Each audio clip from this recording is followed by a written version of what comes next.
Bismillahirrahmanirrahim. I am Dr. Muhibbullah Wazir. The topic is the abdomen. Abdomen and pelvis. It is combinedly.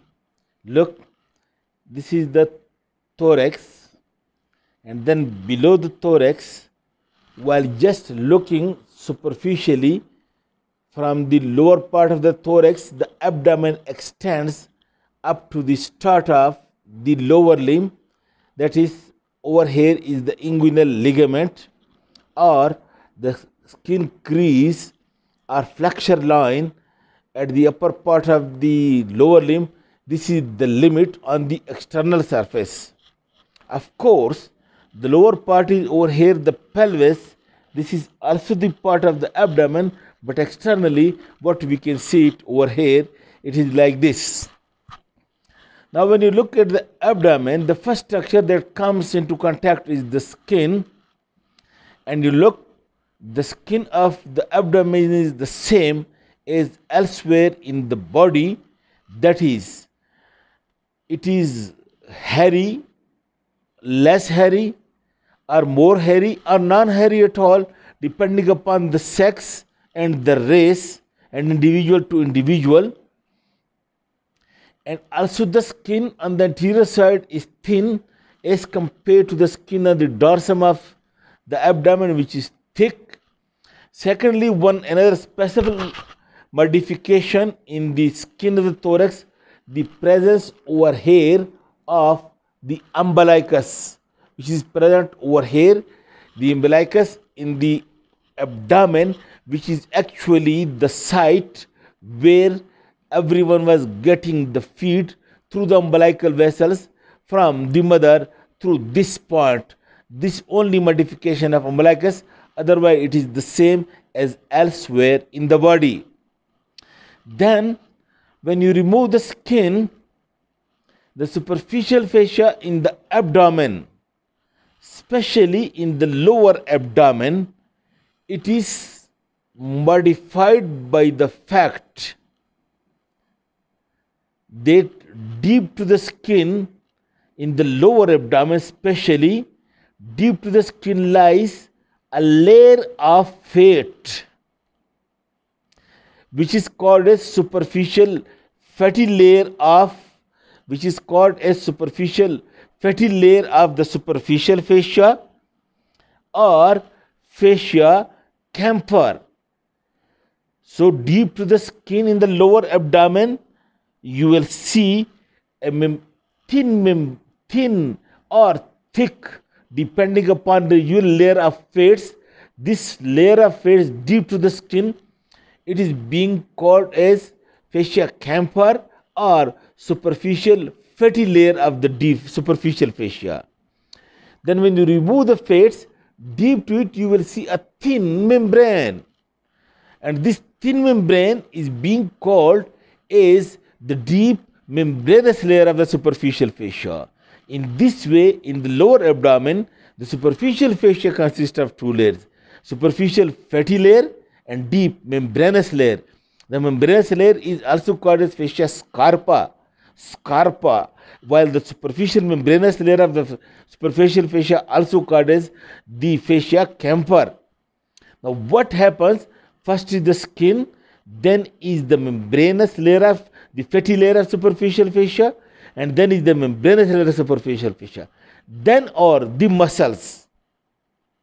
And it is said that the skin slides, the skin and the fat, it can move up and down and slide easily over the muscles and the epidermis of external oblique muscle because of this thin membrane. That's why it is over here, it is the two layers. Then when you follow the superficial fascia, over here when it reaches into the upper part of the thigh, this superficial fascia, it fuses with the deep fascia of the thigh, that is with the fascia lata. And over here there is no two layers of superficial fascia but a single layer. Over here there are two layers of superficial fascia described like that. Okay. Then The abdominal walls we will discuss later on, partially muscular and partially it is bony. For example, you can see this posterior part is bony. Over here in the pelvic region it is bony. In the anterior it is bony. Otherwise this whole anterolateral wall and some part of this posterior over here in this area, it is being made up of muscles. Okay, and these muscles in the abdomen is specially characterized by the fact that there are three layers of muscles. The superficial muscle, this one, which is called as external oblique. Then deep to that is another muscle which is internal oblique, and deep to that is another muscle which is called as innermost oblique or transversus abdominis. In this way, over here there are three layers of muscles: external oblique, internal oblique, and transversus abdominis, the innermost one. In the middle, and of course, over here the rectus abdominis is also being present, but we at this time are not concerned with the muscles, but only telling you that this abdominal wall consists of three layers of muscles. And what happens, note the point, that the cutaneous vessels and nerves, the cutaneous vessels and nerves, and the nerves and vessels which supply the body wall, these nerves and vessels which supply the body wall, it runs in the neurovascular plane. Which one is the neurovascular plane? The innermost muscle and the intermediate muscle. These nerves and vessels, it runs between the transversus abdominis and internal oblique, while superficial to that lies the external oblique. That is, the neurovascular plane is the plane between the innermost muscle and the intermediate muscle. That is the transversus abdominis and the internal oblique. Okay, this is the neurovascular plane. Now, what is the blood supply of this anterior abdominal wall? Note the point. Look, over here, you know, in between the ribs, you know, over here are present the intercostal vessels and intercostal nerves coming from both sides. These intercostal vessels and nerves, it also enters into the, especially the lower ones, it enters into the abdomen by passing through the ribs, and then these arteries and nerves, these are being called as subcostal vessels or subcostal nerves. Subcostal vessels are the vessels which come from the intercostal space and enters into the abdominal wall by running between the innermost and intermediate muscle, that is between the transversus and internal oblique.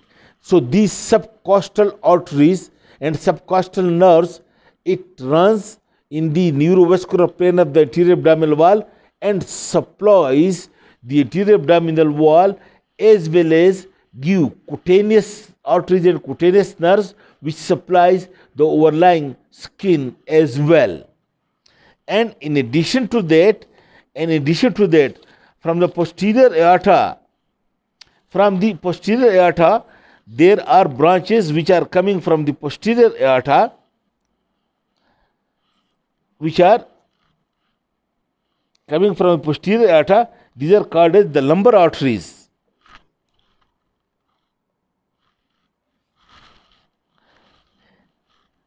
You can see these arteries over here from the lumbar aorta.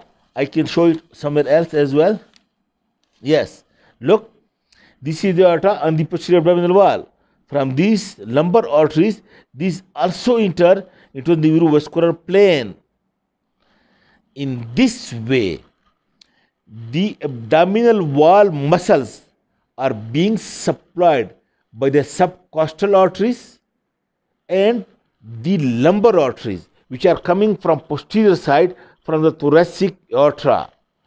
Look, but in the midline over here, one branch coming from internal thoracic artery, that is inferior epigastric artery, and one branch coming from this external iliac artery ascending upward, that is inferior epigastric artery. You can see these two arteries. Look, this artery, make it clear, this is superior epigastric, and this you can see this is inferior epigastric. These two arteries in the midline in the rectus sheath supplies this midline structures. In this way, the arteries supplying in the midline from above is superior epigastric, a branch of internal thoracic. From below is inferior epigastric, a branch of external iliac, while the walls are supplied by the subcostal arteries and from the posterior side by the lumbar arteries. These are the arteries, but note the point that the venous drainage of the abdominal wall, it does not follow the arteries. So what happens? Look that around the umbilicus over here, there is a rich venous plexus. Over here, veins, there are many veins around the umbilicus in the anterior abdominal wall. From the area of the abdominal wall below the umbilicus, the blood is being drained into this great saphenous vein. And then the great saphenous vein opens becomes continuous with the external iliac vein, and ultimately it opens into the inferior vena cava. From below the umbilicus, the superficial veins, they descend downward to form the superficial iliac vein, and this vein opens into the great saphenous vein.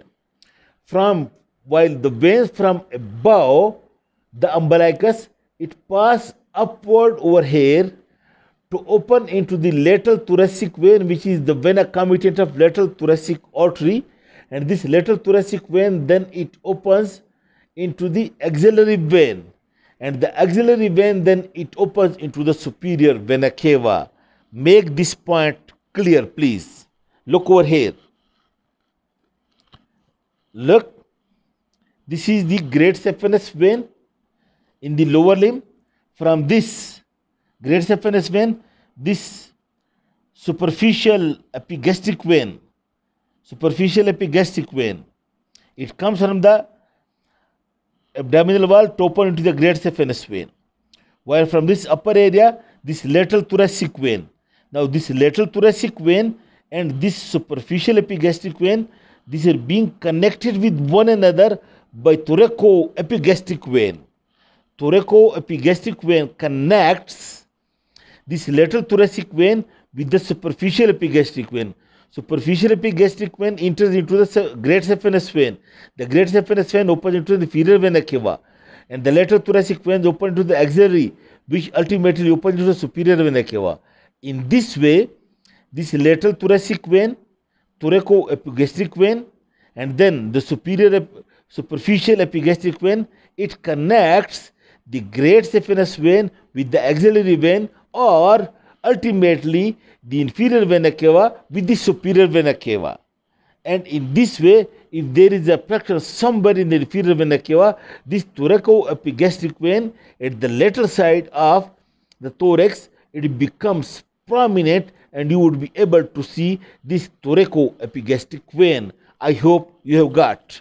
Then some of the veins from these superficial veins of the umbilicus, it passes deeply.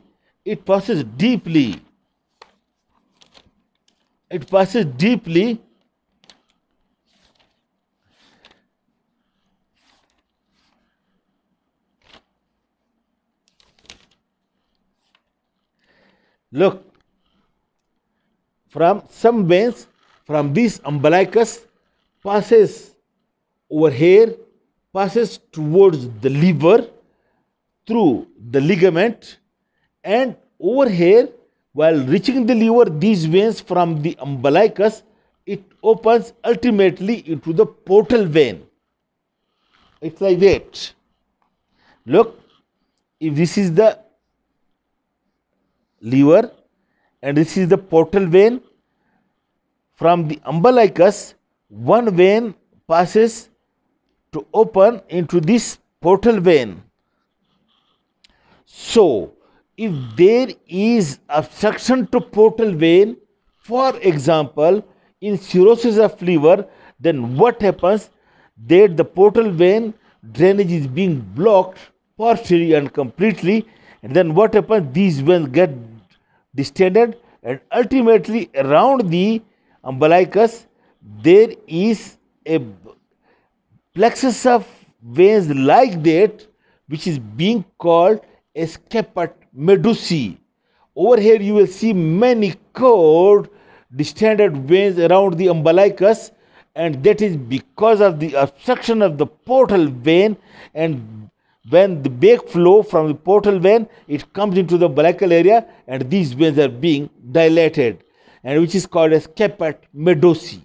In this way, the veins from this abdominal wall drains into the liver through the portal vein, and through the lateral thoracic vein into the axillary vein, and through the superior epigastric vein into the great saphenous vein, and then the great that is being connected by the thoracoepigastric vein.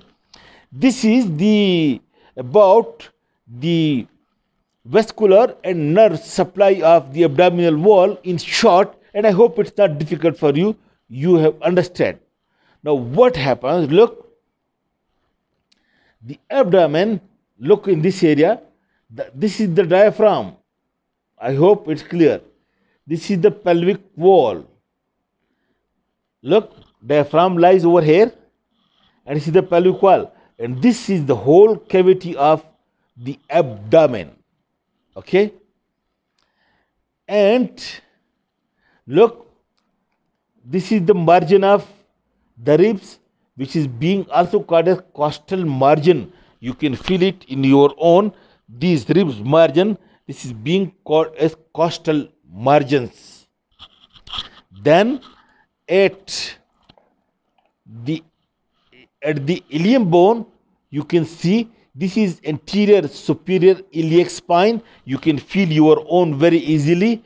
This is anterior superior iliac spine, or over here you feel it. And over here is tubercle at the crest, which is called as tubercle of the crest of the ilium bone. So this is the costal margin, and this is the anterior superior iliac spine, and this is the tubercle, and this you can see, this is the clavicle. Now for description purposes, the abdomen is being divided, the abdominal cavity is being divided into 9 compartments, by drawing some lines. Number 1, you draw one line along the costal margin like this, along the costal margin, or transpyloric plane. Some people consider it over here as transpyloric plane. Some people draw a line along the costal margin, one line in this way. Then you draw one line at the anterior superior iliac spine to another anterior superior spine, or from one tubercle to another tubercle. So transtubercular and trans are subcostal line. Then what you do? You draw another line from the mid-clavicular line downward to touch to the pelvis from on both sides. In this way,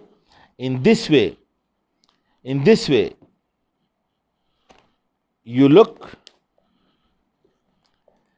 at this diagram.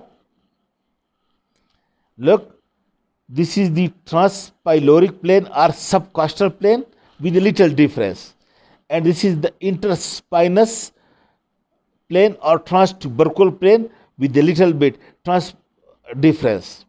And then one mid-axillary line and another mid-axillary line. The mid-axillary line, when you draw from the axial, from the clavicle, the mid-clavicular, the mid-clavicular line. You repeat, this is the one mid-clavicular line, this is another mid-clavicular line, this is transpyloric or subcostal, and this is interspinous or intertubercular area, the line. In this way, the abdomen is being divided into 9 compartments. Okay, look, and these compartments in which the abdomen is being divided into 9, but this is on the closed abdomen. Note the point. These 9 areas are on the closed abdomen.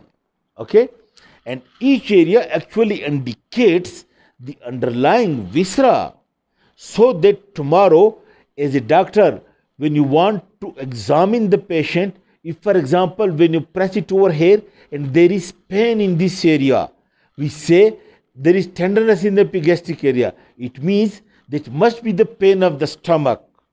Or if there is a swelling or mass in that region, so for this reason the abdomen on the external surface is being divided into 9 areas, and these 9 areas which you see over here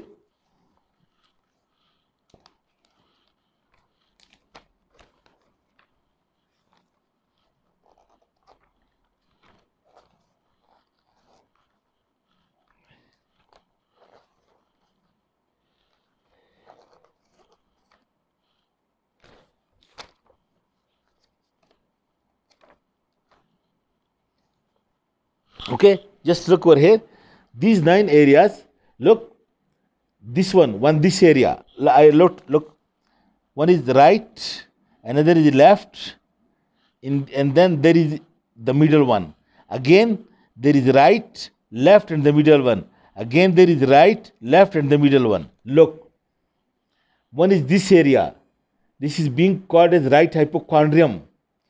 One is this area, this is called as left hypochondrium. And this middle one, that is epigastric region. Right hypochondrium, chondrium is between the costal cartilages, left hypochondrium and epigastric region. Then this area, this is the umbilical region, and this one the left lumbar region and the right lumbar region, and then this one the right iliac fossa and the left iliac fossa, and this one is called as the suprapubic or hypogastric region. Okay, and the same way you look over here, this is the right hypochondrium, left hypochondrium and epigastric, right lumbar, left lumbar and umbilical, right iliac fossa, left iliac fossa, hypogastric or suprapubic. Now note this point, that these areas actually show the underlying organs, the knowledge of which you should know as a doctor. Now look, in this middle region, epigastric region, you can see, number 1, this is the stomach and the left lobe of the liver, and on the right side over here you can see the liver and the gallbladder, and on the left side over here is you can see again the fundus of stomach and spleen. So when you are examined as a doctor and if you feel something in this area, this must be related to the left lobe of liver or the stomach. And if you feel in this area, this must be related to the gallbladder or the liver. And then in this area, right lumbar region, over here is the right kidney and ascending colon, and left lumbar region, this is the left kidney and descending colon, and in the middle region over here is the pancreas and the intestine, and in the right iliac fossa over here it is the cecum and the appendix, and the left iliac over here you can see this is the sigmoid colon, and in the middle region over here is the urinary bladder and the uterus. The knowledge of that you will get later on when you open the abdomen, but presently I mean to say that this 9 area, epigastric, right hypochondrium, left hypochondrium, umbilical, right lumbar, right iliac fossa, left iliac fossa, and hypogastric or suprapubic actually means that the following structures are being related to each of the area, so that if for example you press in the right iliac fossa and there is tenderness, you think that it is probably appendicitis. So this is for clinical, you should be very clear that each area is being related to each organ of the abdomen. Okay, this is about the general, about the topographic or relation wise anatomy, and then next lecture we will remove the skin and we will do the muscles. Thank you very much.